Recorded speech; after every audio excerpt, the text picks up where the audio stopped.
तो last video में हमने ये देखा था कि अब जो हम अपना पीएचपी में प्रोजेक्ट बनाने वाले हैं उसके लिए हमारा स्ट्रक्चर क्या होगा और वो सारा हमने उस वीडियो में कवर किया था। इस वीडियो में हम क्या करेंगे कि जो भी हम अपना अटेंडेंस सिस्टम का प्रोजेक्ट बनाने लगे हैं, सबसे पहले हम उसमें एक HTML टेम्पलेट एम्बेड करेंगे, क्योंकि जाहिर सी बात है हमें फ्रंट एंड पे कुछ डाटा तो डिस्प्ले करवाना होगा। तो वो हम पीएचपी के साथ तो पीएचपी तो क्योंकि बैक एंड लैंग्वेज है, तो उसके साथ हमें अपना HTML CSS बूटस्ट्रैप इन सब चीज़ों को भी अपने प्रोजेक्ट में इंक्लूड करना होगा। तो मैंने क्या किया है, ये index.php के नाम की एक फ़ाइल क्रिएट करके रखी हुई है। तो इसके अंदर मैं क्या करूँगा, अपनी HTML एम्बेड कर लूँगा। तो अभी के लिए मैं इस PHP के टैग को क्या करता हूँ, हटा देता हूँ और यहाँ से मैं अपना HTML का बेसिक स्ट्रक्चर जो होता है वो लिख लेता हूँ। अगर तो आपको HTML CSS और बूटस्ट्रैप का आइडिया है तो फिर तो कोई मसला नहीं है, लेकिन अगर आपको HTML नहीं आती, बेसिक HTML भी नहीं आती, तो मैं आपको ये सजेस्ट करूँगा वो आप पहले सीख लें या मेरे चैनल से ही सीख लें। मैंने एक कंप्लीट वीडियो बना के रखी है जिसमें एक ही वीडियो में मैंने HTML को कवर किया हुआ है। या फिर आप कहीं से भी सीख सकते हैं जहाँ से आपको ज़्यादा अच्छा लग रहा है। तो मैं यहाँ पे HTML का बेसिक स्ट्रक्चर जो है वो लिख देता हूँ। हेड का टैग ओपन किया, हेड का टैग क्लोज किया, हेड के टैग के अंदर टाइटल, टाइटल को क्लोज, टाइटल हम दे देते हैं माय फर्स्ट प्रोजेक्ट और हेड के बाद आ जाएगा बॉडी। ठीक हो गया। मैं थोड़ा HTML को थोड़ा तेज़ लेके चलूँगा क्योंकि ये HTML का लेक्चर नहीं है, PHP का लेक्चर है। इस वजह से मैं कोशिश करूँगा कि HTML को थोड़ा तेज़ी के साथ कवर करूँ। अब अगर मैं यहाँ पे बॉडी के अंदर मैं कुछ भी लिखूँ, मान लीजिए हेलो लिखूँ, और हेलो लिखने के बाद मैं इस फाइल को अगर रिफ़्रेश करूँ तो ये मेरे पास हेलो आउटपुट में आ चुका है। अब क्योंकि इसकी मैंने स्टाइलिंग भी करनी है, CSS वगैरह भी अप्लाई करना है, तो मैं CSS नॉर्मल तरीके से नहीं करूँगा, मैं बूटस्ट्रैप का यूज़ करूँगा। तो मैं क्या करूँगा, मैं यहाँ पे लिखूँगा गेट बूटस्ट्रैप फॉर। ठीक है। जैसे ही मैं ये लिखूँगा, ये जो फर्स्ट लिंक आएगा यहाँ से मैं बूटस्ट्रैप का CDN अपने प्रोजेक्ट के अंदर ऐड कर लूँगा। तो मैं क्या कर सकता हूँ कि मैं ये जो CSS का CDN है, एक तो ये लिंक और एक ये 3 लिंक, या इन तीनों को कॉपी करूँ और पेस्ट कर दूँ अपने प्रोजेक्ट में, या फिर ये जो स्टार्टर टेम्पलेट है मेरे पास, ये बूटस्ट्रैप का पूरा स्टार्टर टेम्पलेट है, इसमें भी वही दो चीज़ें इंक्लूड हुई हैं, 3 ये और एक ये वाली CS की फ़ाइल।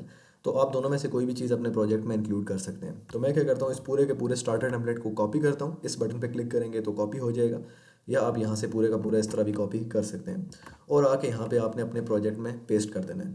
लेकिन क्योंकि मैंने पूरे का पूरा टेम्पलेट कॉपी किया है तो उसमें ये HTML हेड टैग और बॉडी ये चीज़ें ऑलरेडी लिखी हुई हैं, तो मैं यहाँ पे क्या करता हूँ, इसको सारे को रिमूव करता हूँ और यहाँ पे ये वाला पेस्ट कर देता हूँ, जिसमें ये देखें ये बूटस्ट्रैप का जो CSS थी ये वाली फ़ाइल और जो नीचे वाली 3 फाइल्स थी, अगर मैं आपको दिखाऊँ तो 3 ये वाली और एक ये वाली, ये चारों इंक्लूड हुई हैं। तो हमने बस इन चारों को इंक्लूड कराना था। तो अब हम अपने प्रोजेक्ट में बूटस्ट्रैप का यूज़ कर सकते हैं।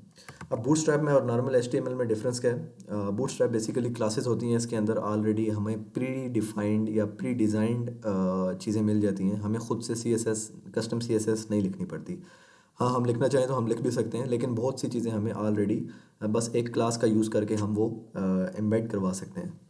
तो अब अगर मैं अपने प्रोजेक्ट में जाऊँ तो अभी ये देखें हेलो ऐसे लिखा हुआ है, लेकिन जैसे ही मैं इसको रिफ़्रेश करूँगा तो ये देखें थोड़ा सा डिज़ाइन होके, मतलब मुझे इसका स्ट्रक्चर देखते ही पता चल गया कि हेलो वर्ल्ड मेरे पास लिखा बूटस्ट्रैप की क्लास के थ्रू आ रहा है। अब अगर मैं ये हटा दूँ ना, ये तीनों, मैं एक चीज़ आपको दिखाता हूँ। मैंने ये बूटस्ट्रैप की जो क्लासेज हैं इनको हटा दिया। मैं सेव करके दोबारा इसको अगर रिफ़्रेश करूँ तो ये देखें ये अब नॉर्मल HTML का सिंटैक्स है, HTML का स्टाइल है, लेकिन जो बूटस्ट्रैप का H1 होता है वो थोड़ा सा मेरे पास ज़्यादा खूबसूरत तरीके से लिखा आता है, तो इस वजह से हम बूटस्ट्रैप को यूज़ करते हैं। तो अब मैं इस हेलो वर्ड को यहाँ से हटा लेता हूँ और टाइटल मैं अपना पहले वाला दे देता हूँ माय फर्स्ट प्रोजेक्ट। ठीक है, ये भी हो गया। ठीक हो गया। अब मैं क्या करता हूँ, सबसे पहले इस पेज को थोड़ा सा डिज़ाइन कर लेता हूँ ताकि जो भी यूज़र हमारी वेबसाइट पे आए, तो एक इंडेक्स पेज होता है, तो इंडेक्स पेज में एक इन्फॉर्मेशन होती है हमारी वेबसाइट की। तो मैं खुद से डिज़ाइन नहीं करूँगा इसको यहाँ पे कि मैं एक एक टैग खुद लिखूँ और स्क्रैच से कोड लिखना शुरू करूँ।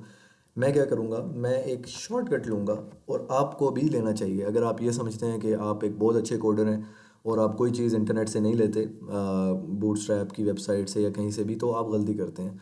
आपको बेसिकली क्या करना चाहिए, आपको लॉजिक बिल्डिंग की तरफ जाना चाहिए, और क्योंकि डिज़ाइन हमारे पास ऑलरेडी प्री डिफाइंड हैं तो हमें उनका यूज़ करना चाहिए। तो अब मैं क्या करूँगा, बूटस्ट्रैप की वेबसाइट में मैं आया हूँ getbootstrap.com, ये वेबसाइट का नाम है। यहाँ से मैं क्या करूँगा, ये कंपोनेंट्स वाले इस जो टैब है इस पे आपने मेन्यू है इस पे क्लिक कर देना है। ठीक हो गया। तो अब ये मेरे पास देखें डिफरेंट कंपोनेंट्स आ चुके हैं, अलर्ट्स आ गए, बैज आ गए, बटन्स आ गए। अगर मैं बटन्स पे क्लिक करूं तो ये मेरे पास डिफरेंट बटन्स बूटस्ट्रैप के मेरे पास आ चुके हैं। अब मैं यहाँ पे अगर BTN प्राइमरी यूज़ करूँ, क्लास वो यूज़ करूँ तो ऐसा बटन बन जाएगा, अगर सेकेंडरी यूज़ करूँ तो ऐसा बन जाएगा। तो ये टाइम टू टाइम जब आप बूटस्ट्रैप अपने प्रोजेक्ट्स में यूज़ करते रहेंगे तो आपको ये ज़ुबानी याद हो जाएंगी क्लासेस। तो मुझे सबसे पहले क्या चीज़ चाहिए अपनी रिक्वायरमेंट के अकॉर्डिंग। तो कोई भी पेज होता है, टॉप पे अगर हम देखें इस जगह पे हमारे पास एक नेव बार होती है। तो मैं सबसे पहले क्या करूँगा, मैं यहाँ पे आके नेव बार, ये नेव बार अगर मैं देखूँ तो नेव बार बूटस्ट्रैप की नेव बार वो है उठा लूँगा। तो मैं यहाँ पे थोड़ा सा स्क्रॉल करूँगा तो ये देखें मेरे पास पहली नेव बार ये वाली है। इस तरह आपके पास मल्टीपल नेव बार्स यहाँ पे शो हो जाएंगी। एक ये वाली है जिसमें सिर्फ आपका टाइटल शो होगा। इसके अलावा ये डिफरेंट नेव बार्स हैं, आपको जो पसंद आए आप वो उठा सकते हैं। तो मैं क्या करूँगा, जो सबसे पहले वाली है उसको कॉपी करूँगा। इस कॉपी के बटन पे क्लिक करेंगे, पूरे का पूरा कोड कॉपी हो जाएगा। और यहाँ पे आके बॉडी के अंदर, क्योंकि जितना भी काम होता है बॉडी के अंदर होता है, तो मैं इसको यहाँ पे आके पेस्ट कर दूँगा। और जैसे ही मैं इसको सेव करूँगा और सेव करके यहाँ पे आके रिफ़्रेश करूँगा तो ये देखें मेरी नेव बार क्रिएट हो चुकी है। तो ये जितना भी नेव बार का कोड है इसको आपको याद करने की ज़रूरत नहीं है, या क्लासेस के नेम याद करने की ज़रूरत नहीं है। ये हमें ऑलरेडी बूटस्ट्रैप की वेबसाइट से कोड ये वाला मिल जाता है, तो हमें बस उसको कॉपी करना है और अपनी वेबसाइट के अंदर एम्बेड करवा देना है। और जब आप बार बार इसको यूज़ करते रहेंगे तो आपको ये एट द एंड खुद ब खुद याद भी हो जाएगा। प्रैक्टिस की वजह से ये खुद ब खुद याद हो जाता है। अब जैसे फॉर एग्जांपल, अब ये वाली जो नेव बार है, अगर मुझे इसका कलर पसंद नहीं है तो मैं क्या कर सकता हूँ, एक तो मैं इसको कस्टम स्टाइल भी कर सकता हूँ, मतलब CSS के थ्रू भी इसको, ये क्लास इसकी नेव बार है तो डॉट नेव बार के थ्रू उसको मैं स्टाइल कर सकता हूँ। लेकिन एक आसान तरीका ये है, फॉर एग्जांपल मैं चाहता हूँ कि इसका कलर थोड़ा सा डार्क हो जाए, तो मैं क्या करूँगा, यहाँ पे नेव बार लाइट के बाद मैं लिख दूँगा डार्क, ठीक है, और BG लाइट के बाद मैं लिख दूँगा डार्क। मतलब जहाँ जहाँ आपको लाइट का वर्ड यूज़ हुआ है उसके बाद आप डार्क का कीवर्ड यूज़ कर लें तो क्या होता है देखते हैं। तो ये देखें मेरे पास नेव बार ऑटोमेटिकली डार्क हो चुकी है। तो ये बूटस्ट्रैप की ही क्लासेस हैं, हम उन्हीं को क्लासेस को यूज़ करते हुए अपनी पूरी की पूरी वेबसाइट इजीली बिल्ड कर सकते हैं। अब मैं क्या चाहता हूँ कि ये सबसे पहले मेरा यहाँ पे टाइटल आ जाएगा, तो मैं क्या करता हूँ कि जहाँ पे नेव बार लिखा हुआ है मैं लिख देता हूँ अपने प्रोजेक्ट का हम कोई भी नाम रख देते हैं, अटेंड ऑनलाइन, कुछ भी नाम रख देते हैं, बस यही नाम ठीक है। तो जैसे ही मैंने ये लिखा तो ये मेरे पास चेंज हो गया। उसके बाद मैं इन दोनों को भी चेंज करता हूँ, मैं करता हूँ होम और अबाउट, और इसको ड्रॉप डाउन को हम हटा देते हैं और इस डिसेबल बटन को भी हम हटा देते हैं, और यहाँ से ये जो सर्च की फील्ड है इसको भी हम हटा देते हैं क्योंकि अभी के लिए हमें ये नहीं चाहिए। तो मैं क्या करूँगा, यहाँ से इसको मैं कर दूँगा अबाउट, और यहाँ से ये वाला हम हटा देते हैं क्योंकि ये चीज़ हमें नहीं चाहिए। ड्रॉप डाउन मेन्यू हमें नहीं चाहिए। और इसके बाद ये जो डिसेबल था, ये डिसेबल क्यों था, अगर मैं ये देखूँ यहाँ पे क्लिक नहीं हो रहा, ये डिसेबल है। अगर मैं इन पे क्लिक करूँ तो क्लिक हो जाता है, लेकिन जैसे ही मैं इस वाले पे क्लिक करता हूँ क्लिक नहीं होता। वो क्यों नहीं होता, वो बेसिकली इसलिए नहीं होता क्योंकि मैंने नेव लिंक के आगे इसको डिसेबल किया हुआ है। तो मैं इस डिसेबल को जैसे ही हटाऊंगा ना, तो अब आप देखना ये अभी डिसेबल्ड है, तो अब क्या होगा, ये देखें डिसेबल्ड से हट गए, ठीक है। अब इस पर क्लिक हो रहा है, अभी क्लिक हो के कुछ एक्शन परफॉर्म नहीं हो रहा क्योंकि मैंने अभी तक उस पर कोई एक्शन परफॉर्म किया ही नहीं है, तो इस वजह से ये अभी कुछ भी क्लिक होके नहीं हो रहा, लेकिन डिसेबल्ड से हट गए। तो मैं क्या करूँगा, इस डिसेबल्ड की जगह मैं लिख दूँगा कॉन्टैक्ट, ठीक है। और इसके बाद ये जो मेरे पास ये दो चीज़ें हैं, सर्च और ये वाला सर्च इनपुट फील्ड और ये सर्च बटन है, इसको मैं हटा दूंगा। तो मैं कहाँ से ये फॉर्म आ रहा है, यहाँ से शुरू हो रही है, और इस पूरे फॉर्म को हम क्या करेंगे, हटा देंगे। तो जैसे ही मैं अपने इस पेज को अब जाके रिफ़्रेश करूँगा तो इसको बिल्कुल ठीक हो जाना चाहिए, ये बिल्कुल ठीक हो गया। तो ये देखें होम, अबाउट और कॉन्टैक्ट तीनों हमारे पास आ चुके हैं। हाँ, मैं क्या कर सकता था, ये जो यहाँ पे मेरे पास ये सर्च फील्ड थी, इसकी जगह इस बटन को हम रखते हैं, तो यहाँ पे हम एक लॉगिन का बटन लगा लेते हैं क्योंकि यूज़र लॉगिन करेगा तो ही अपनी अटेंडेंस मार्क करेगा। तो मैं उसको Ctrl+Z से दोबारा से वापस लाता हूँ और इस इनपुट फील्ड को मैं यहाँ से हटा देता हूँ और यहाँ पे मैं कह देता हूँ लॉगिन, ठीक है। अब जैसे ही मैं पेज रिफ़्रेश करूँगा तो ये देखें लॉगिन का बटन मेरे पास आ चुका है। साइन अप का बटन मैंने इसलिए ऐड नहीं किया क्योंकि मैं ये करूँगा कि एडमिन जो होगा, एडमिन ही ऐड करेगा यूज़र्स को। यूज़र ख़ुद से, कोई भी यूज़र ख़ुद से हमारी वेबसाइट में साइन अप नहीं कर सकेगा। एडमिन ऐड करेगा और वो यूज़र उस आईडी पासवर्ड के थ्रू जो कि एडमिन ने उसको असाइन की होगी उसके थ्रू वो लॉगिन करने के बाद अपनी अटेंडेंस मार्क करेगा। तो ठीक हो गया, नेव बार का डिज़ाइन हमारा कंप्लीट हो चुका है। और इसके बाद अगर आप इस बटन को ऐसे होवर पे मतलब ये भी अगर आप देखें तो इसके दरमियान का कलर जो है वो ट्रांसपेरेंट है, मतलब ये आउटलाइन सिर्फ इसका कलर शो हो रहा है, तो इस क्लास को हम आउटलाइन बोलते हैं।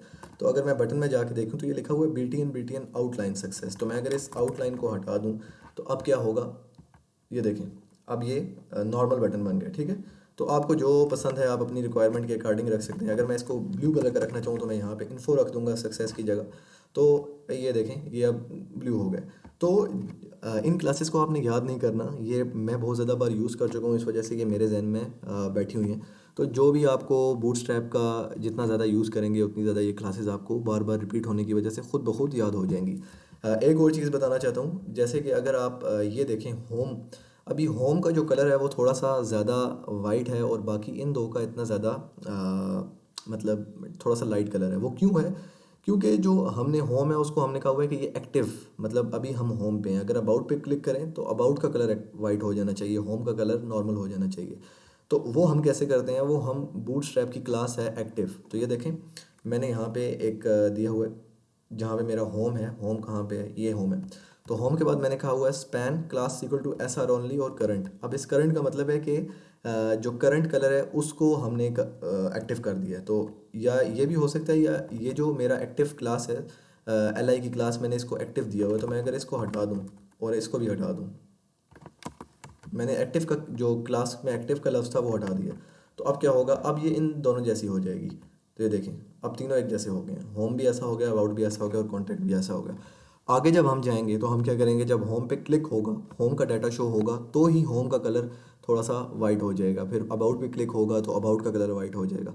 वो हम इफ़ कंडीशंस के थ्रू या जिस तरीके से भी हम जो लॉजिक लगाएंगे उसके थ्रू हम उस क्लास को एक्टिव कर देंगे। ठीक हो गया। उसके बाद मैं क्या चाहता हूँ, मैं अपनी वेबसाइट में एक नेव बार के बाद एक कैराउज़ल जो है वो ऐड करना चाहता हूँ। कैराउज़ल बेसिकली क्या होता है, जो भी मूविंग इमेजेस होती हैं, मतलब इमेज हमारे पास मूव हो रही होती है, पहले एक आती है फिर दूसरी आती है, तो वो चीज़ भी एक काफ़ी अच्छी लुक देती है। तो वो हम कैसे करेंगे, हम दोबारा से अपनी बूटस्ट्रैप की वेबसाइट में जाएंगे और यहाँ पे आके हम सर्च कर लेंगे कैराउज़ल। ये मेरे पास कैराउज़ल का ऑप्शन यहाँ पे आ रहा है। तो जैसे ही मैं इसको सर्च करूँगा और यहाँ पे आने के बाद ये देखें, आप कोई भी अपनी मर्ज़ी का कैराउज़ल, आपके पास डिफरेंट कैराउज़ल आ चुके हैं तो आप कोई भी उठा सकते हैं। मुझे जो है वो ये वाला ठीक लग रहा है, थर्ड वाला। तो मैं इसको कॉपी करूँगा और कॉपी करने के बाद यहाँ पे आने के बाद इस जगह जहाँ पे ये मेरी नेव बार ख़त्म हो रही है, ये मेरी नेव बार ख़त्म हो रही है, इस नेव बार के बाद मैं इसको पेस्ट कर दूँगा। तो जैसे ही मैं इसको पेस्ट करूँगा और पेस्ट करने के बाद पेज अपना रिफ़्रेश करूँगा, अभी के लिए मुझे कुछ भी शो नहीं होगा। ये देखें फर्स्ट स्लाइड, ये मेरे पास कैराउज़ल बन गया है, स्लाइड्स मूव हो रही हैं, third slide, first slide, second slide, लेकिन कोई भी इमेज शो नहीं हो रही। वो क्यों नहीं हो रही, क्योंकि मैंने यहाँ पे अगर मैं अपना देखूँ कैराउज़ल के अंदर ये इमेज टैग यूज़ किया हुआ है और इस इमेज के अंदर मैंने SRC में कुछ भी नहीं रखा हुआ। तो इस SRC के अंदर आपने अपना वो इमेजेस देनी है जो कि आप अपने प्रोजेक्ट में ऐड करना चाहते हैं। तो हम क्या करते हैं, कोई भी 3 पिक्चर्स जो है वो गूगल से ले लेते हैं फ़िलहाल। तो मैं क्या करता हूँ, pexels.com पे जाऊँगा और pexels.com मैं आपको बता दूँ एक ऐसी वेबसाइट है जहाँ पे आप नॉन कॉपीराइटेड इमेजेस ले सकते हैं और अपनी वेबसाइट में उनको ऐड कर सकते हैं। और भी ऐसी काफ़ी वेबसाइट्स हैं, अनस्प्लैश या इस तरह की वेबसाइट्स काफ़ी ज़्यादा हैं, लेकिन मुझे ये पिक्सेल्स जो है वो सबसे अच्छी लगती है। तो मैं यहाँ पे आके सर्च, आप यहाँ पे पिक्चर्स भी ले सकते हैं और वीडियोस भी ले सकते हैं। तो मैं यहाँ पे आके सर्च करूँगा अटेंडेंस, मैं अपने टॉपिक से रिलेटेड कोई इमेज सर्च करता हूँ तो देखते हैं हमें कोई अच्छी इमेज मिलती है या नहीं। तो हम क्या करते हैं, ये हमें अटेंडेंस से रिलेटेड कुछ इमेजेस मिल गई हैं, तो हम यहाँ पे कोई भी 3 इमेजेस ले लेंगे। तो एक तो ये हम ले लेते हैं, अभी के लिए मैं बस कोई भी रैंडम इमेजेस ले रहा हूँ, आपको जो अच्छी लगे आप उसके अकॉर्डिंग ले लेना। मैंने इसको डाउनलोड कर दिया, ये फ्री डाउनलोड होती हैं और इनको आप जितना जितना टाइम में रीयूज़ करना चाहें आप वो कर सकते हैं। एक ये ले ली, एक हम ये ले लेते हैं और इसको मैंने डाउनलोड किया और यहाँ से एक इमेज हम कोई भी और ले लेते हैं। मान लीजिए मैं ये वाली इमेज ले लेता हूँ और इसको भी मैं यहाँ पे डाउनलोड कर लेता हूँ। ठीक हो गया। अब मैं क्या करता हूँ, जो मेरा प्रोजेक्ट है यहाँ पे आके एक तो ये तरीका है मैं तीनों इमेजेस इधर ही डाल दूँ, लेकिन जब बहुत ज़्यादा फाइल्स होंगी मेरे पास तो वो एक अच्छी प्रैक्टिस नहीं है। हम क्या करेंगे, हम एक अलग से ऑर्गेनाइज्ड वे में, क्योंकि अभी हम काम कर रहे हैं तो हमें प्रॉपर एक ऑर्गेनाइज्ड वे में काम करना चाहिए।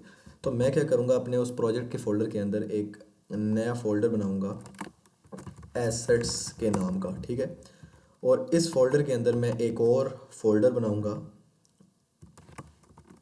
इमेजेस, और इस फ़ोल्डर के अंदर मैं अपनी तमाम इमेजेस रखूँगा। तो मैंने जो उन तीनों इमेजेस को यूज़ किया, मैं उन तीनों को डाउनलोड कॉपी करता हूँ, और कॉपी कट करने के बाद यहाँ पे आके पेस्ट कर देता हूँ, और इनको मैं थोड़ा रीनेम कर देता हूँ ताकि आगे मैं इनको यूज़ कर सकूँ। मैं इसको C1 दे देता हूँ, कैराउजल 1, क्योंकि हम कैराउजल के अंदर ये इमेजेस डालने लगे हैं। तो मैं C1, C2 और C3 के नाम से इनको यूज़ कर लूँगा। तो मैं यहाँ पे C3 कर लूँगा।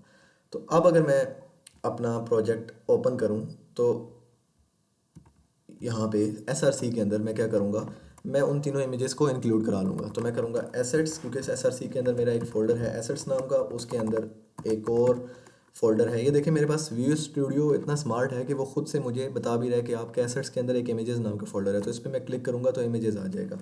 तो मेरे पास कौन कौन सी इमेजेस हैं, ये तीनों यहाँ पे आ गई हैं, C1, C2, C3। तो मैं C1.jpg इंक्लूड करवा लूँगा। तो मैं इसी को कॉपी करूँगा इस पूरे को, और जो बाकी दो SRC हैं उनके अंदर भी यहाँ पे ऐड कर दूँगा, और एक को मैं C2 कह दूँगा और एक को मैं C3 कह दूँगा। और जैसे ही मैं अब अपने वापस प्रोजेक्ट पे आऊँगा और उसको रिफ़्रेश करूँगा तो ये देखें हमारा जो कैराउज़ल है वो ऐड हो चुका है। और अब अगर हम इसको नेक्स्ट स्लाइड पे मूव करें तो ये इसकी स्लाइड जो है वो नेक्स्ट आ चुकी है। ये यहाँ पे नीचे से भी आप इसको कर सकते हैं। अच्छा, इसके अलावा मैं चाहता हूँ कि जो इन इमेजेस की विड्थ और हाइट है वो भी आप इंक्रीज़ या डिक्रीज़ कर सकते हैं। अभी के लिए हम इसको इतना ही रहने देते हैं, लेकिन अगर आप इसको करना चाहें तो आप क्या कर सकते हैं, मान लीजिए मैं हाइट इसकी कम करना चाहता हूँ, तो मैं यहाँ पे हाइट HEIGHT हाइट इसको मैं कह दूँ अगर 500, ठीक है, पिक्सल्स। तो अब क्या होगा देखते हैं। मैंने पेज रिफ़्रेश किया, ये देखें इसकी हाइट छोटी हो गई है, लेकिन बाकी दो की बड़ी होगी। वो क्यों बड़ी होगी, क्योंकि उनकी हाइट मैंने अभी तक कम नहीं की। तो मैं सबकी हाइट जो है वो 500 पिक्सल्स कर देता हूँ, ठीक है। मैं यहाँ पे इसकी हाइट 500 पिक्सल्स इसकी भी कर दी और इसकी भी कर दी, या आप CSS की फ़ाइल के अंदर भी आप कर सकते हैं।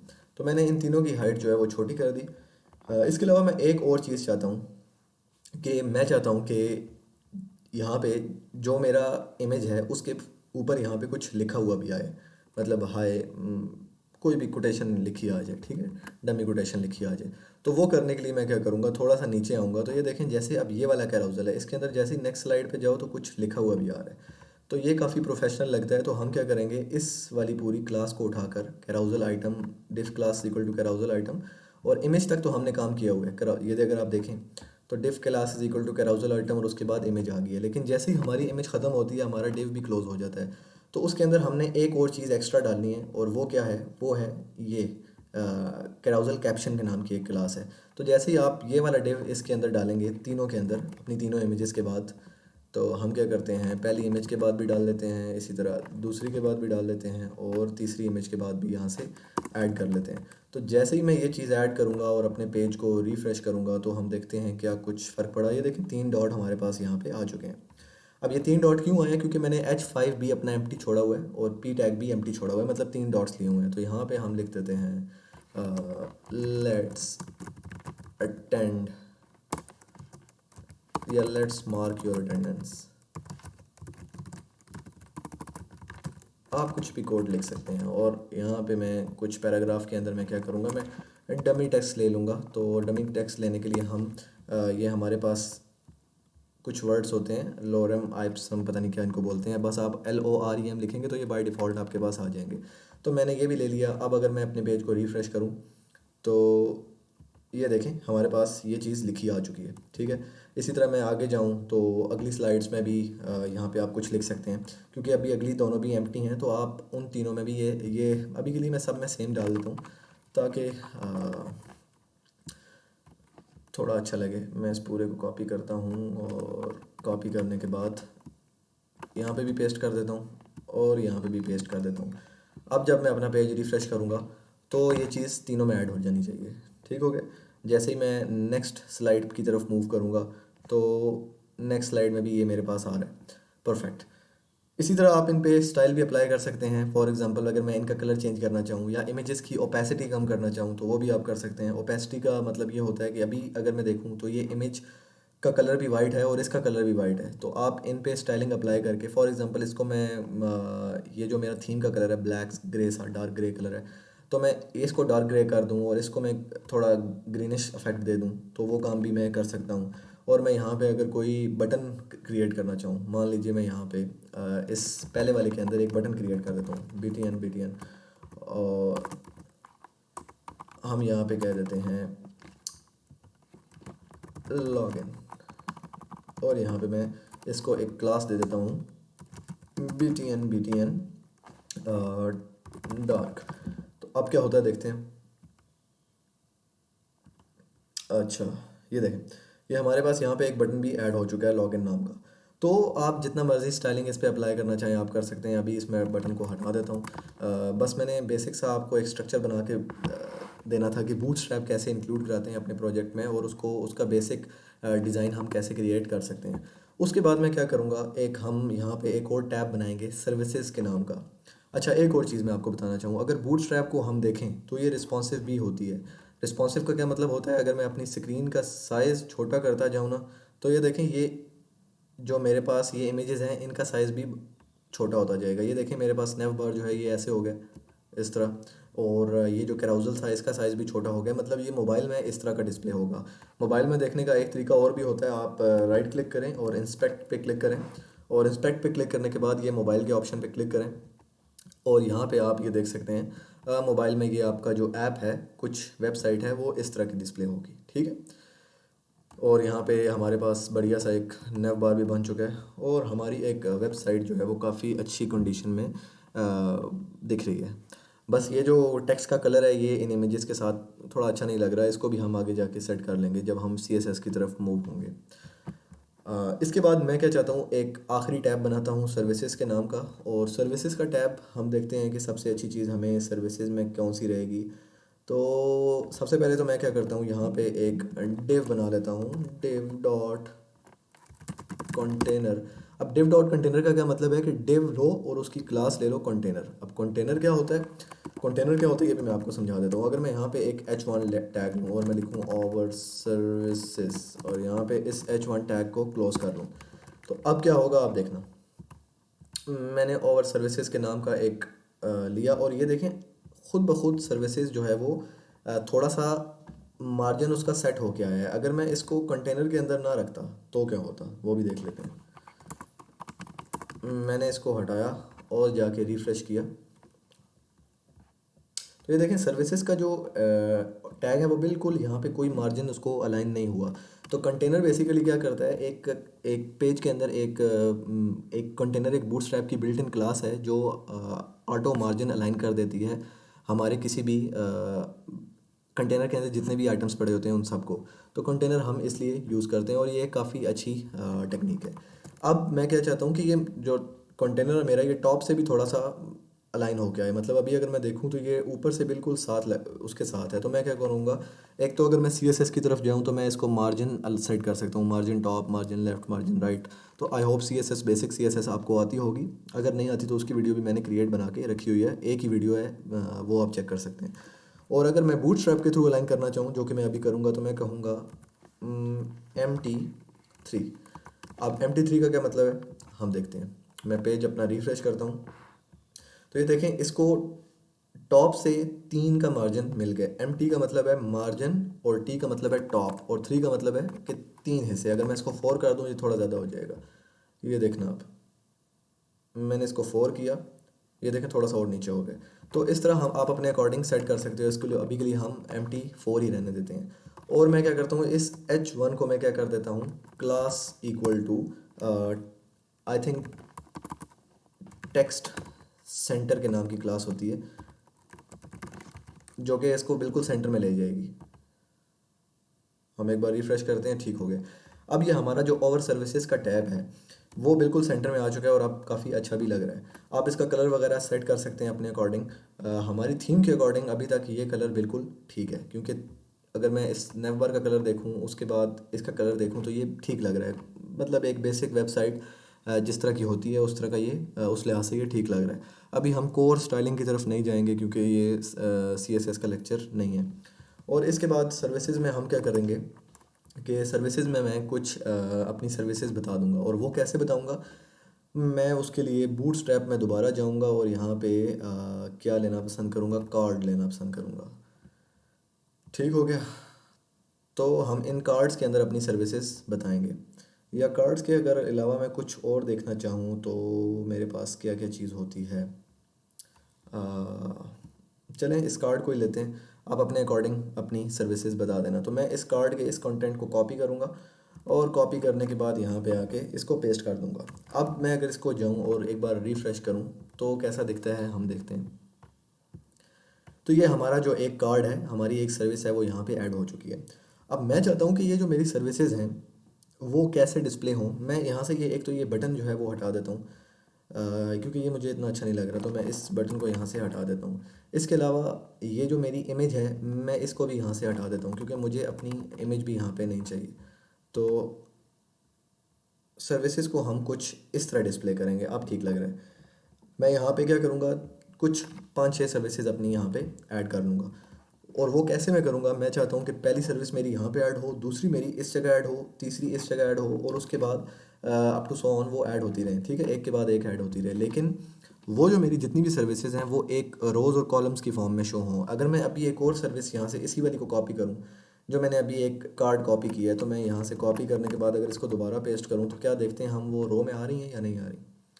तो मैंने उसको कॉपी किया, ये देखें अगली सर्विस यहाँ पे आई है, लेकिन मैं चाहता था कि ये वाली जो सर्विस है वो इस जगह आए। ठीक है, तो जो डिव होता है ना हमारे पास, क्योंकि ये बेसिकली लिया तो हमने एक डिव ही है। अगर मैं कार्ड का स्ट्रक्चर आपको बताऊं तो ये एक डिव था। तो डिव बेसिकली जो है वो एक ब्लॉक की फॉर्म में हमें डाटा डिस्प्ले कराता है। मतलब आप एक डिव लेंगे और नेक्स्ट डिव जब आप लेंगे तो वो एक नेक्स्ट लाइन में शो करेगा। ठीक है, वो फ्लेक्स की प्रॉपर्टी में नहीं आएगा। फ्लेक्स बोलते हैं हम एक लाइन में, मतलब एक रो में वो नहीं आएगा। तो उसके लिए हम क्या करेंगे, हम इस वाले को मैं अभी डिलीट करता हूँ, जो मैंने दूसरा डिव लिया है मैं इसको डिलीट करता हूँ।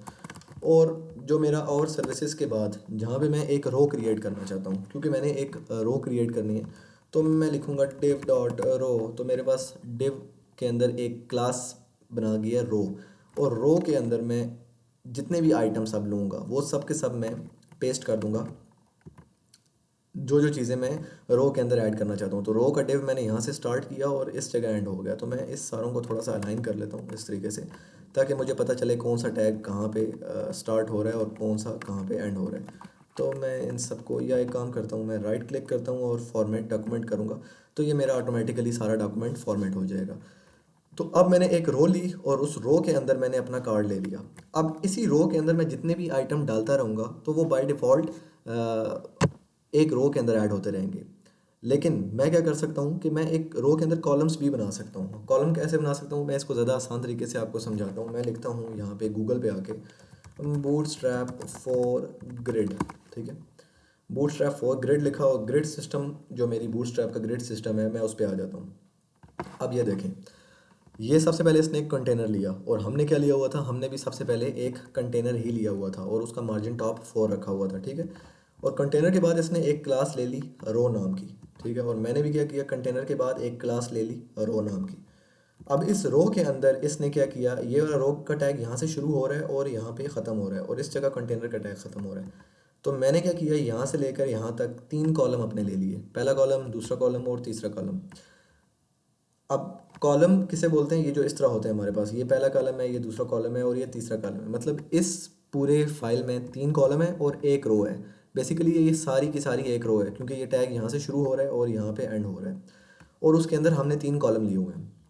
और ये जो कॉल एस एम है, इसका क्या मतलब है।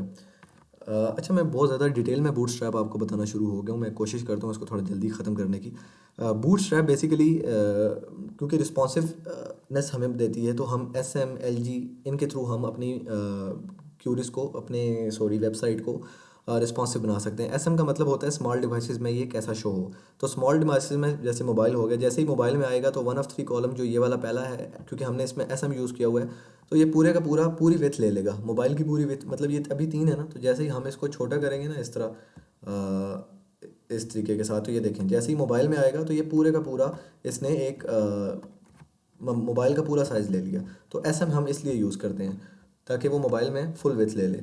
तो मैं क्या करता हूँ, मैं इस रो के अंदर के इन कॉलम्स को कॉपी कर लेता हूँ। मैं एक को कॉपी करता हूँ और उसके अंदर अपना कंटेंट डालता हूँ। मैंने इसको कॉपी करके पेस्ट किया, और जहाँ पे 1 of 3 कॉलम लिखा हुआ था मैं इसको हटाऊंगा और इसके अंदर अपना कार्ड डाल दूंगा, क्योंकि मैंने अपने कार्ड के अंदर अपनी सर्विसेज रखी हुई हैं। तो ठीक हो गया। मैं इसको एक बार दोबारा फॉर्मेट डॉक्यूमेंट कर लेता हूँ। ठीक है, अब मेरा एक कॉलम तो बन गया। अब मैं अगर जाऊँ और पेज को रिफ्रेश करूँ तो ये मेरा एक कॉलम यहाँ पे ऐड हो चुका है। और अगर मैं जैसे ही इसको इंस्पेक्ट करके अपनी इस मोबाइल साइज़ पे आऊँ तो देखते हैं हम कैसा लग रहा है हमारी वेबसाइट। सॉरी, ये स्क्रॉल नहीं हो रहा, एक मिनट, मैं इसको सेट करता हूँ। हम इस तरह कर लेते हैं। तो ये देखें, मोबाइल में आने के बाद हमारा जो इस कार्ड का साइज़ है वो भी ऑटोमेटिकली कम होता जा रहा है। अच्छा, वो फुल विथ क्यों नहीं ले रहा? वो फुल विथ इसलिए नहीं ले रहा क्योंकि मैंने style with is equal to 18 RAM दिया हुआ है इसको कार्ड की क्लास के अंदर। वो इस वजह से वो छोटा हो रहा था। तो अब वो 100% जो है वो विथ ले लेगा। तो मैं इसको दोबारा से शॉर्ट करता हूँ। तो ये देखें, जैसे ही मैंने मोबाइल साइज़ पे आया तो इस कार्ड की जो विथ है वो पूरी हो जाएगी, और जो कि बहुत एक अच्छा लग रहा है। क्योंकि अक्सर मोबाइल साइज़ में क्या होता है कि जो विथ है वो 100% ही हो तो अच्छी लगती है। तो मैंने इसकी विथ जो है वो एसएम के थ्रू 100% कर लिया है।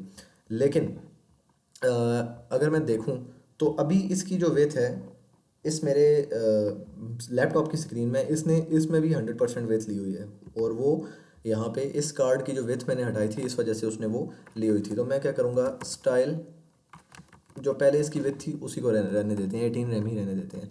वो बाद में जब मैं मोबाइल के साइज़ में आऊँगा मीडिया क्यूरीज के थ्रू हम उसकी विथ 100% कर देंगे। वो भी अभी मैं आपको करके दे देता हूँ। तो अब मैंने एक कॉलम तो बना लिया। मैं क्या करूँगा, इस कॉल एसएम वाले को कॉपी करूँगा, और इसको कॉपी करने के बाद यहाँ पे पेस्ट कर दूँगा।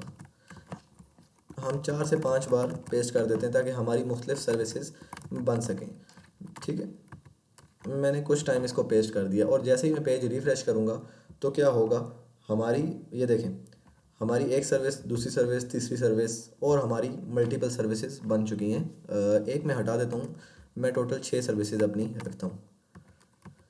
ठीक हो गया, परफेक्ट। अब एक और चीज़ मैं ये चाहता हूँ कि आप देखें, आप इसमें बहुत ज़्यादा अटैच है। मतलब ये वाला जो मेरी सर्विस है ये इस नीचे वाली के साथ बिल्कुल आपस में अटैच हुई हुई है। तो उसको हटाने के लिए हम क्या करेंगे, सिंपल सी बात है, हम उस कार्ड का या ये जो मेरा कार्ड है इसका मार्जिन टॉप जो है वो सेट कर लूँगा। तो मैं यहाँ पे लिख दूँगा क्लास के बाद MT और MT2 कर दूँगा। MT का मतलब है मार्जिन और T का मतलब है टॉप। तो जैसे ही मैं ये करके रिफ़्रेश करूँगा, अच्छा कुछ भी, अच्छा ये देखें, क्योंकि मैंने एक पे अप्लाई किया सिर्फ इस वजह से एक पे शो हुई है, तो मुझे ये वाली प्रॉपर्टी जो है वो सब पे अप्लाई करनी पड़ेगी। तो मैं क्या करूँगा, MT2 को कॉपी करूँगा और सब कार्ड्स के अंदर पेस्ट कर दूँगा। पेस्ट, इसी तरह यहाँ पे भी हम इसको पेस्ट करेंगे और इसको हम इस जगह भी पेस्ट कर देंगे। ठीक हो गया। जैसे ही मैं अब रिफ़्रेश करूँगा तो अब इसको सेट हो जाना चाहिए।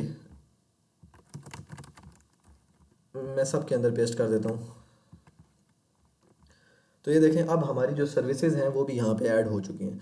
आप क्या कर सकते हैं कि आप इन सब सर्विसेज के अंदर अपना अपना कंटेंट ऐड कर सकते हैं। अच्छा, एक और चीज़ है, जो ये कार्ड टाइटल है ये यहाँ पे आया हुआ है, मैं चाहता हूँ कि ये सेंटर में आए, क्योंकि सेंटर में हो तो अच्छा लगता है।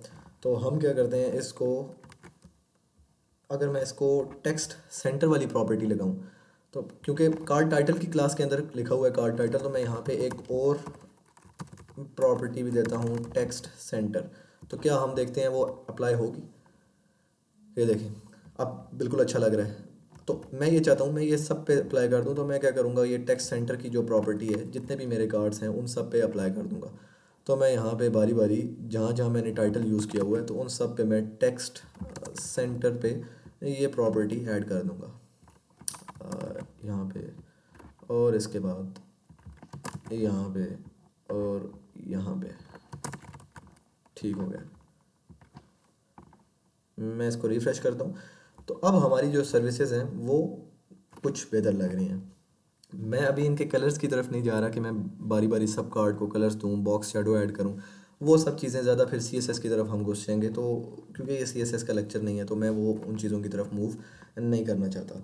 लेकिन एक और चीज़ अगर मैं देखूँ तो ये यहाँ पे ये जो मेरा नीचे से बिल्कुल जो बॉर्डर के साथ लगा हुआ है ये इस जगह, ठीक है। तो मैं क्या कर सकता हूँ, मैं इन नीचे वाले इस पूरे ये जो मेरी रो है, तो इस रो का जो मार्जिन बॉटम है उसको मैं थोड़ा सा सेट कर सकता हूँ, ठीक है। तो वो मैं कैसे करूँगा, मैं यहाँ पे कह सकता हूँ मार्जिन बॉटम के लिए आई थिंक MB होना चाहिए, तो मैं MB2 करूँ अगर, तो देखते हैं क्या कुछ फ़र्क पड़ता है। तो ये देखें नीचे से थोड़ा सा इसमें गैप आ चुका है ये, ठीक है। तो 2 की जगह मैं थोड़ा ज़्यादा कर देता हूँ, MB4 कर देता हूँ, क्योंकि हमने टॉप से भी 4 किया तो हम बॉटम से भी 4 ही रखेंगे इसको। तो जैसे ही मैं MB4 करूँगा तो ये देखें नीचे भी थोड़ा सा गैप आ चुका है, ठीक है। तो इसके बाद हम एक आखिरी चीज़ बनाते हैं फुटर बनाते हैं। तो फुटर बनाने के लिए हम क्या करेंगे, एक क्लास ले लेंगे फुटर के नाम की, या फुटर को अभी रहने देते हैं। उसमें हम क्या करेंगे, अपने ऑल राइट, रिजर्व या इस तरह की जो भी हम फुटर में हम चीज़ें ऐड करते हैं वो चीज़ें हम यहाँ पे ऐड कर सकते हैं। तो यहाँ पे मैंने अपना एक होम पेज, जो एक बेसिक सा होम पेज डिज़ाइन कर लिया है। इसके बाद मैं एक अबाउट पेज डिज़ाइन करूँगा और एक कॉन्टैक्ट पेज डिज़ाइन करूँगा। इनको मैं डिज़ाइन नहीं करूँगा, बल्कि मैं क्या करता हूँ, अभी ही एक पेज बना देता हूँ और मैं यहाँ पे अपने जो मेरा मेन फ़ोल्डर है यहाँ पे आके एक न्यू फाइल बनाता हूँ और मैं लिखता हूँ about.php, और इसी तरह एक और पेज बनाऊँगा और उसका मैं नाम दे दूँगा contact.php। और इस अबाउट के अंदर मैं लिख देता हूँ अबाउट, और कॉन्टैक्ट के अंदर मैं लिख देता हूँ कॉन्टैक्ट। ठीक हो गया। और अब मैं चाहता हूँ कि जैसे ही अब कोई यूज़र अबाउट पे क्लिक करे तो वो अबाउट पे चला जाए, और कॉन्टैक्ट पे क्लिक करे तो वो कॉन्टैक्ट पे चला जाए। वैसे हम क्या कर सकते थे कि ये जो हमने यहाँ पे अपना नेव बार क्रिएट किया है, जो अपना हेडर क्रिएट किया है, इसकी एक अलग फ़ाइल भी बना सकते थे और उस फाइल को हम यहाँ पे सिंपली इंक्लूड करवा सकते थे। तो वो कैसे करते हैं वो भी मैं आपको आगे जाके बता दूंगा, या बल्कि इसी वीडियो में बता देता हूँ। मैं क्या करता हूँ, इस नेव बार को पूरे को, जहाँ से नेव बार था मेरा, यहाँ से उठाता हूँ और यहाँ से उठाने के बाद इसको, इस पूरे को यहाँ से कट करते हैं। कट करने के बाद हम एक न्यू फाइल बनाते हैं और यहाँ पे आके मैं इस फाइल को पहले सेव कर लेता हूँ किसी नाम से।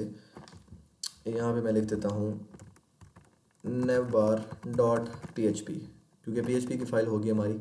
.html की भी हो सकती है क्योंकि इसके अंदर अभी तक PHP का कोई कोड नहीं है। और मैं यहाँ पे आने के बाद HTML का बेसिक स्ट्रक्चर लिख लेता हूँ, या अभी सिर्फ आपको समझाने के लिए मैं बता देता हूँ कैसे ऐड करते हैं। मुझे दोबारा से पूरा बूटस्ट्रैप इंक्लूड करवाना पड़ेगा क्योंकि ये बूटस्ट्रैप की क्लास है, तो ये थोड़ा सा लंबा हो जाएगा काम, लेकिन अब आपको बोल दिया तो समझाना तो पड़ेगा ही। बूटस्ट्रैप फॉर स्टार्टर टेम्पलेट हम दोबारा से लेते हैं और यहाँ पे आके इसको कॉपी किया। कॉपी करने के बाद यहाँ पे आके सारे को पेस्ट किया स्टार्टर टेम्पलेट को, जैसे कि अभी थोड़ी देर पहले हमने लिया था। और इस नेव बार, पूरी की पूरी नेव बार मैं यहाँ से उठाऊँगा और नेव बार उठा के मैं क्या करूँगा, नेव बार उठा के मैं इस बॉडी के अंदर ऐड कर दूँगा। सॉरी, मैंने सिर्फ उसका टॉप सेक्शन उठाया है, तो मैं सारी को उठाऊँगा। मैं सारी को कॉपी करता हूँ और कॉपी करने के बाद इसको मैं यहाँ पे आके पेस्ट कर देता हूँ। तो अब अगर मैं क्या करूँगा, अब अगर मैं जाके अपना पेज एक बार रिफ़्रेश करूँ तो मैं देखूँगा मेरी नेव बार यहाँ से हट जानी चाहिए, ठीक है। तो अब मैंने इस नेव बार को यहाँ पे इंक्लूड करवाना है, ठीक है। तो क्योंकि नेव बार जो है वो उसकी अलग, मेरी अलग फ़ाइल है, तो मैं अपनी जहाँ जहाँ मैंने इंक्लूड करानी है, तो मैं क्या करूँगा, अपनी जिस फाइल में इंक्लूड करानी है उस फाइल में जाऊँगा और यहाँ पे आके टॉप पे आके जिस जगह आपने इंक्लूड करवानी है, तो नेव बार मेरी टॉप पे होती है तो मैं टॉप पे ही इंक्लूड कराऊंगा। तो मैं PHP का टैग स्टार्ट करूंगा और PHP के टैग को एंड करूंगा और यहाँ पे मैं लिख दूंगा इंक्लूड, और ब्रैकेट के अंदर मैं उस फाइल का नाम लिख दूंगा। कंप्लीट पाथ देना है जहाँ पे वो फाइल पड़ी हो। तो अभी हमारी सेम फोल्डर में सब फाइल्स पड़ी हैं, तो मैं लिख दूंगा navbar.php। तो जैसे ही मैं ये लिख के अपना पेज रिफ़्रेश करूँगा तो मैं देखूँगा मेरी वो फ़ाइल जो है वो ऐड हो जानी चाहिए, लेकिन वो अभी तक ऐड नहीं हुई। मैं देखता हूँ क्यों नहीं हुई। अच्छा, ऐड हो गई है। वो मेरा ये जो स्क्रॉल बार थी ये थोड़ी नीचे हुई हुई थी। तो हमारी फ़ाइल ऐड हो चुकी है। ये हमारा जो कोड है, इस तरह हम इसको ज़्यादा ऑर्गेनाइज़ वे में काम कर सकते हैं, क्योंकि एक ही जगह एक ही फ़ाइल में बहुत ज़्यादा कोड यूज़ करना एक अच्छी प्रैक्टिस नहीं होती। तो अब मैं एक और काम भी कर सकता हूँ। मैं ये पूरा HTML का टेम्पलेट मुझे बार बार लिखने की ज़रूरत ही नहीं है, क्योंकि नेव बार के अंदर हमने ऑलरेडी बूटस्ट्रैप भी इंक्लूड करवाया हुआ है, वो सब चीज़ें इंक्लूड करवाई हुई हैं। तो हम इस बूटस्ट्रैप को यहाँ से, इस पूरी की पूरी बॉडी को यहाँ से मैं हटा सकता हूँ और यहाँ से एंड से भी हटा सकता हूँ। क्यों हटा सकता हूँ? क्योंकि मैं नेव बार के अंदर अगर देखूँ तो नेव बार के अंदर मैंने बूटस्ट्रैप का ये पूरे का पूरा स्टार्टर टेम्पलेट लिया हुआ है, तो वो ऑटोमेटिकली यहाँ पे इंक्लूड हो जाएगा। ठीक है। इंक्लूड का मतलब ये होता है कि उस फाइल के अंदर जितनी भी चीज़ें हैं वो सब की सब इंक्लूड कर दो। तो जहाँ जहाँ मैं इंक्लूड करना चाहता हूँ, अबाउट में भी इंक्लूड करना चाहता हूँ, तो मैं इसको अबाउट में भी ऐड कर दूंगा। कॉन्टैक्ट में भी इंक्लूड करना चाहता हूँ तो मैं इसको कॉन्टैक्ट में भी इंक्लूड कर दूंगा। और इन फाइल्स को मैं सेव करूँगा। और इसके बाद मैं चाहता हूँ कि जब अबाउट पे क्लिक हो तो अबाउट पे चला जाए। तो ये करना तो बहुत ही आसान है। और कैसे होगा हम देख लेते हैं।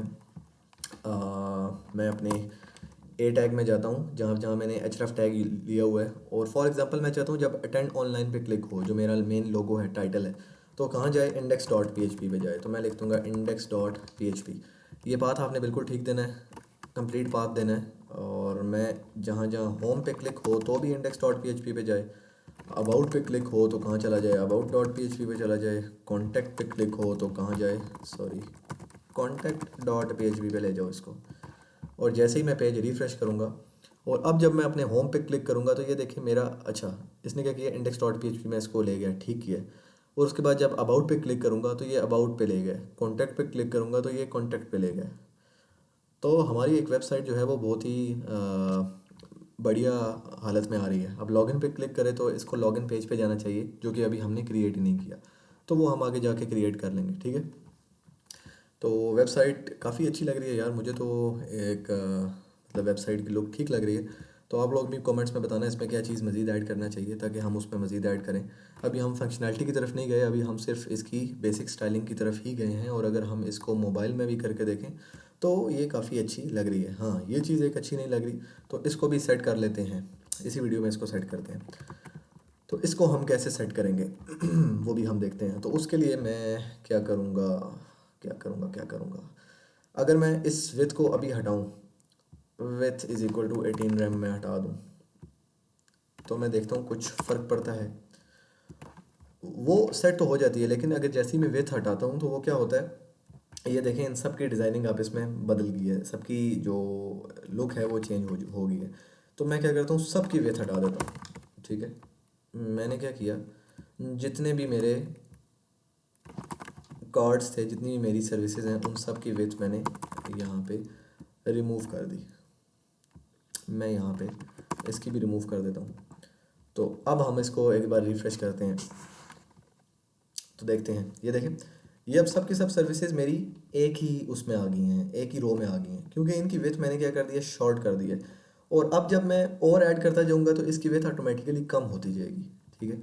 जो कि मैं चाहता हूँ इस तरह ना हो, ठीक है। मैं चाहता हूँ कि एक रो में मैक्सिमम 3 ही शो हों, ज़्यादा ना शो हों। अगर मैं फॉर एग्ज़ाम्पल यहाँ पे एक और कॉल एस एम लूँ और इस पूरे को कॉपी करूँ, मैं आपको करके दिखा देता हूँ। इस पूरे को मैं जैसे ही कॉपी करूँ और कॉपी करने के बाद पेस्ट करूँ, तो मैं आप देखिएगा क्या होगा, यहाँ पे इसी जगह एक और ऐड हो जाएगा।